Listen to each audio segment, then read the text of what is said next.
Hey, it's Randy Wolfe. Okay, real talk. If you're trying to break into real estate but don't have money, don't have credit, and don't want to take on a ton of risk, wholesaling might be your golden ticket. You can actually make thousands of dollars without actually buying a single property. I know that sounds crazy, that sounds wild, but it's true.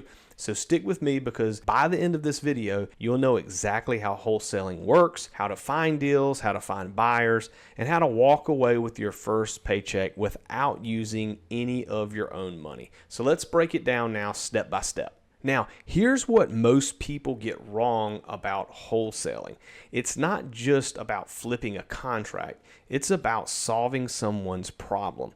That's the mindset shift that separates the successful wholesalers from the ones who never close a deal. So what exactly is wholesaling? At its core, wholesaling is when you find a deeply discounted property, usually from a motivated seller, and you get it under contract at a really great price. And this is the key part of that. You have to get it under contract at a really, really great price. But instead of buying it yourself, you assign that contract to another investor. Usually it's going to be a cash buyer, and you'll assign that contract at a slightly higher price. And the difference in that price, that's your profit. Now, before we go any further, if this is already starting to click a little bit, go ahead and hit that subscribe button. And if you're interested, check out my private real estate community. I'll put the link in the description below. We've got a ton of resources in there to help new investors like you crush it. All right, here's where it gets exciting. You don't need a real estate license, you don't need a business loan, and you don't need to go to a bank and beg for money or anything like that. That's one of the great things about wholesaling. One of my very first wholesale deals, I was actually working, I had a friend of mine, and his wife had inherited a property, and they didn't want to deal with the hassle of fixing it up or keeping it as a rental.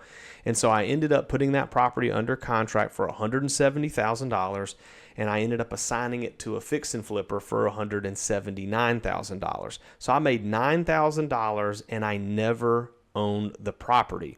And I found that deal using one of the free marketing strategies, more on that in a sec, that I'll talk about a little bit later. The good thing about it is you can do the exact same thing. And I'm going to go through a couple of steps here with you. So step one is to find motivated sellers. You're looking for people who want speed and convenience over getting top dollar for their property. Think about people like landlords with bad tenants, owners of vacant properties, inherited homes, pre-foreclosures, things like that. You can use free tools, driving for dollars, networking at REI meetups, leveraging other tools like paid tools like PropStream. In fact, I have a 7-day free trial of PropStream. If you're interested in checking that out, I'll put the link in the description below as well, where you can pull up different houses and use different criteria to try to, if you're looking for vacant houses, if you're looking for houses that have any types of like a pre-foreclosure, that sort of thing. Now, step two is make the right offer. You're not just throwing out some random lowball number. You're typically going to want to use at least that 70% rule, as it's called. So you'll take 70% of the after repair value.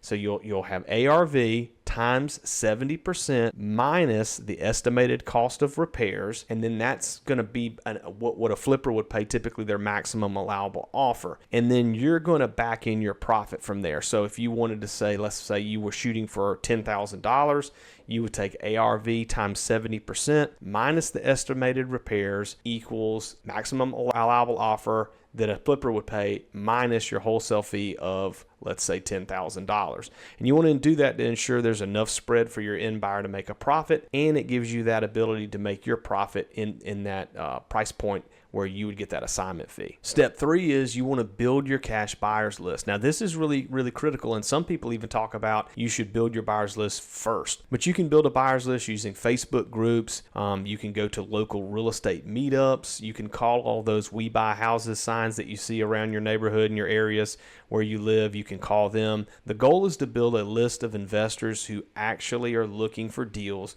because that's who you'll assign the contract to in most cases. Step four, you will assign the contract. So once you get the property under contract, you'll assign that contract to an end buyer using what's known as an assignment of contract agreement. You're not selling the house, you're selling your right to buy that house.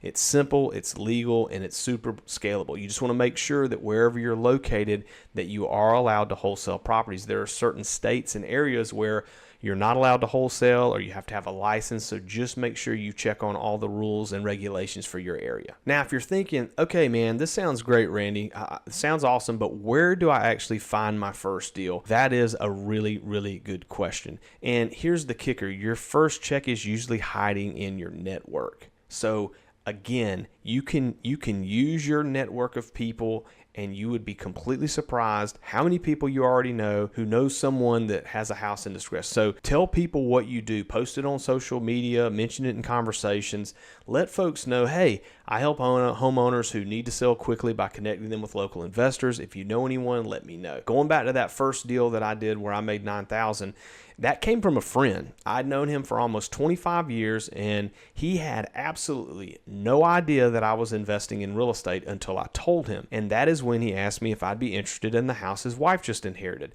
And I was able to help them solve a problem, and it was a win-win for both them and for me. Once you get that first deal under contract, your job is to match it with a buyer, and boom.